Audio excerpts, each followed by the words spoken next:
মুখ ভিজে যায়। এরপর সবাই মিলে গ্যানেশের লাশটাকে আবার ঠিকঠাক করে। এরপর গ্যানেশের নাতনি এসে ক্রিস্টিনকে বলতে থাকে, এখন বলো, এখনো কি তোমার পক্ষে সম্ভব সব আগের মতো ঠিক করে দেওয়া? তোমার সাথে যা হচ্ছে তুমি এটাই ডিজার্ভ করো। এরপর ক্রিস্টিনের মনে হয় গ্যানেশ মারা গিয়েও ক্রিস্টিনের দিকে প্রচণ্ড রাগ নিয়ে দেখে যাচ্ছে। এরপর ক্রিস্টিন সোজা যায় সেই জ্যোতিষীর কাছে। এরপর জ্যোতিষী সেই অভিশাপটা নিয়ে ক্রিস্টিনকে সম্পূর্ণ বিষয়টা পরিষ্কার করে বলতে থাকে, যে অভিশপ্ত আত্মাটি তোমার পিছনে লেগেছে সেটি কোনো সাধারণ আত্মা নয়, বরং নরকের সবচেয়ে ভয়ঙ্কর আত্মা, যার নাম হচ্ছে লামিয়া।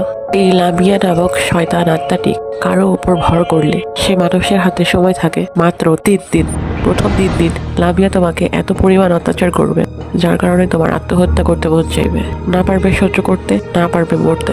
3 দিন পর লামিয়া নিজে আসবে সেই অভিশপ্ত জিনিসটির মালিককে নিয়ে যেতে। এরপর ক্রিস্টিন বলে, অভিশপ্ত জিনিস মানে?